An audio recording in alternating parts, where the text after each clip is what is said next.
안녕하세요. 이번 발표를 하게 된 박재환이라고 합니다. 네, 시작하겠습니다.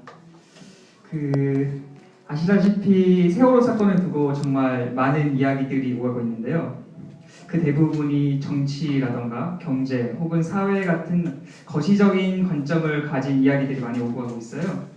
예를 들면 세월호 사건에 대해 정부나 정당의 역할과 책임을 묻거나 아니면 무슨 소비 심리, 경제와의 연관을 찾는 기사들도 찾을 수 있고, 그리고 앞서 발표와 같이 이 사건을 통해서 우리 사회가 가지고 있는 구조적 병폐를 짚어내기도 하는데요. 제가 오늘 발표에서 말하고 싶은 거는 이러한 사안들만큼 중요하면서도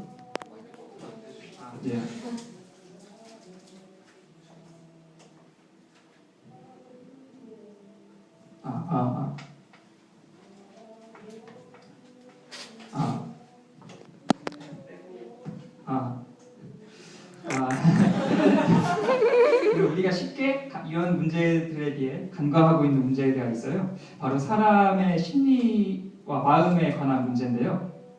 지금 세월호와 관련된 사람들의 마음이 어떠한지, 그리고 그 마음을 케어하기 위한 시스템이 잘 작동하고 있는지에 대한 의문이 있어요. 심리 상태라는 건 눈에 보이지 않기 때문에 다른 사람들에 가려져서 우리의 생각 속에서 멀어지곤 하는데, 그랬다고 해서 지금 그들 위해서 어떤 국가적 시스템이 잘 돌아가고 있다고 생각하지도 않습니다.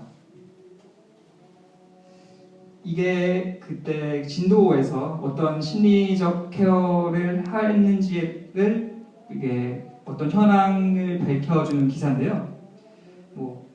제목에서 보시다시피 그렇게 긍정적인 시각을 가지고 있지 않나요? 제가 기사를 조금 설명해 드리자면, 정부는 일단 194명에게 심리치료를 했다라고 말하는데 인원이 중복돼 있다고 해요. 그러니까 정확히 말하자면 194명이 아니고 194건인 거죠. 만약에 한 명이 한 두세 번씩 심리치료를 받았다고 생각하면은 그렇게 많은 사람이 심리치료를 받았다고 생각하지 않습니다. 그리고 그 심리치료의 깊이도 문제인데요. 지금 그때 이 곳에서 어떤 심리 상담에 주체적으로 이렇게 모아서 한다기보다는 단발성으로 이렇게 각자 심리 상담을 했다고 하는데, 이렇게 심리 상담을 받기 위해서 찾아가서 자신의 속내를 털어놓는 것은 정말 어려운 일이에요. 모두 이렇게 생각하시겠지만, 근데 그렇게 단발적으로 이루어지면은 이게 심리 상담하는 그 사람이 자주 바뀌면은 이게 어떤 깊이 있는 심리 상담이 이루어졌다고 보기도 조금 의문일 것 같습니다. 그렇다면 이런 심리적 상태가 그렇게 방치되고 제대로 된 조치를 받지 못했을 경우에 어떤 일이 일어날 수 있는지 제가 두 가지 정도 조사해 왔는데요. 먼저 보시면 생존자 증후군이라고 있어요. 이게 어떤 재난이나 전쟁에서 친한 사람들을 잃고 자신이 혼자 살아남았을 때 느끼는 감정인데, 마치 자기가 살아난 게 뭔가 잘못한 일인 것처럼 느끼는 아주 복잡한 감정이죠.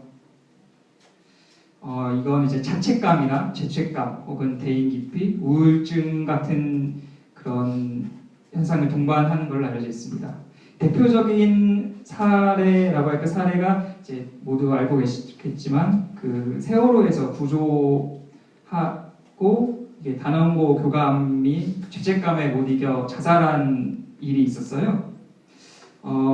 교감이 이제 생전에 어떤 큰 죄책감을 느끼고 나만 살아남았다, 혹은 나만 구조당했다며 자신을 이렇게 자책한 걸로 알려져 있는데, 제가 아까 설명해드린 생존자 증후군의 그런 증후와 어느 정도 일치한다고 볼 수 있습니다.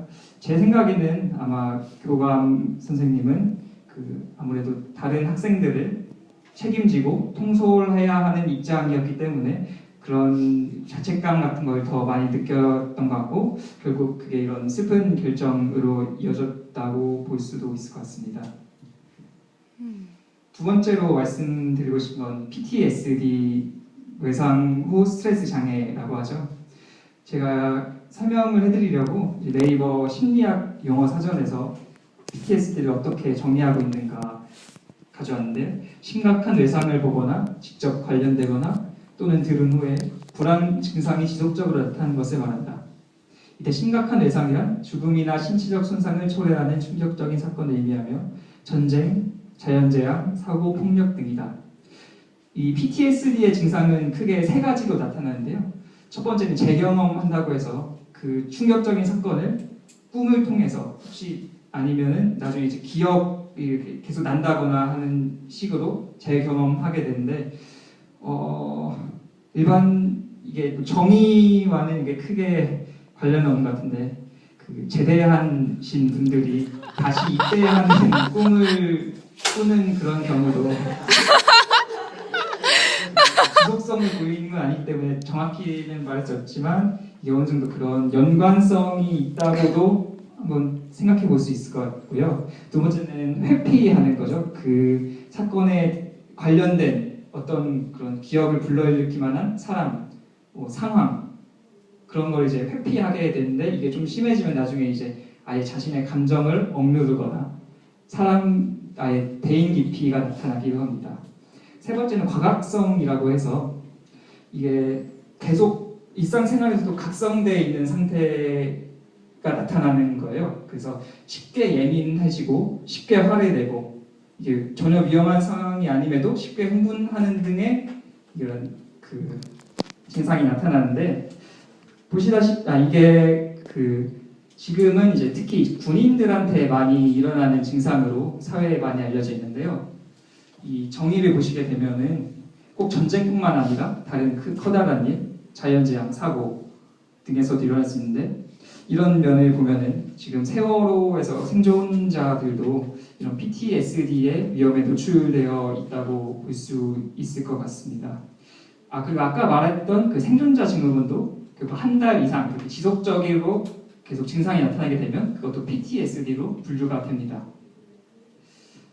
다른 나라의 사례를 들어보면 미국의 9.11 테러를 들 수 있는데 정말 미국인 전 세계가 충격적인 일이었죠.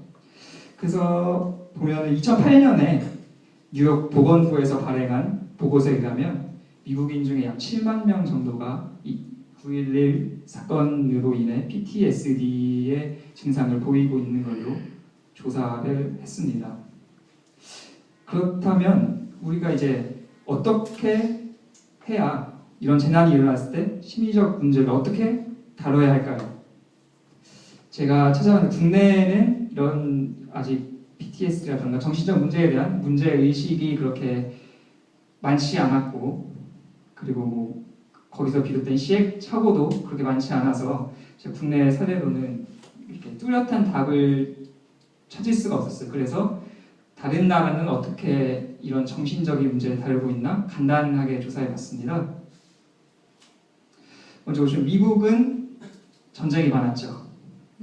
전쟁을 많이 한 나라라 예전부터 군인들 때문에 이런 PTSD에 그래도 관심을 조금씩 보이고 있었어요.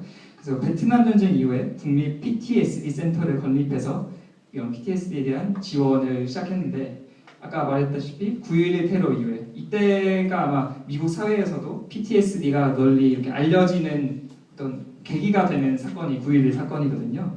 9.11 사건 이후에 연방재난관리청이 이제 컨트롤 타워가 돼서 전담하고 이런 심리치료 피해자들에 대해 지원을 시작했어요.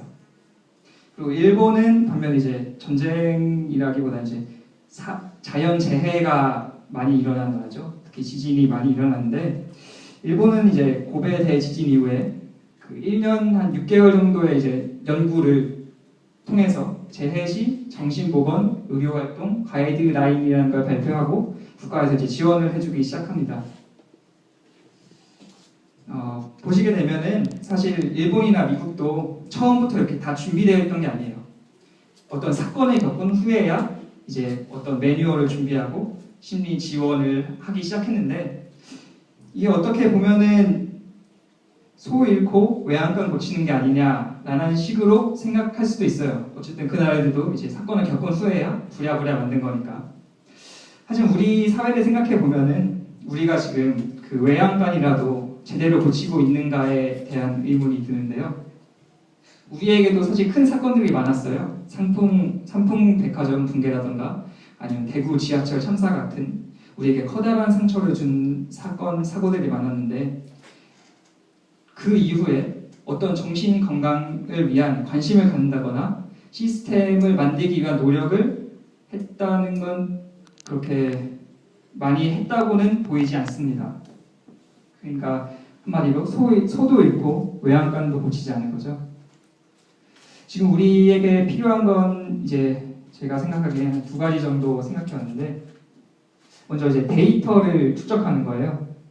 일본과 미국에서 저렇게 시스템을 만들 수 있던 것도 여러 재난을 겪어오면서 심리적 그런 데이터를 많이 축적해서 어떤 그 학문적 연구를 통해서 다시 이제 지원을 하고 시스템을 만드는 그런데 이용되기도 했고, 그리고 당연히 중요한 건 이제 국가와 이제 사회의 지원도 중요한데, 다행히 이제 세월호 사건, 다행이라고 말할 수 있을지 모르겠지만 세월호 사건의 계기로 안산에는 이제 정신건강 트라우마 센터가 생겼고, 명지병원에도 이제 외상심리치유센터라는 게 생겨서 이제 정신건강에 대한 그런 관심도 조금 올라가 있고, 그 시스템을 세워 나가는 것에도 관심이 생기고 있는데, 이제 중요한 건 이러한 관심을 죽이지 않고 다시 살릴 수 있는 그런 국가와 사회의 지원이 필요하다고 생각합니다.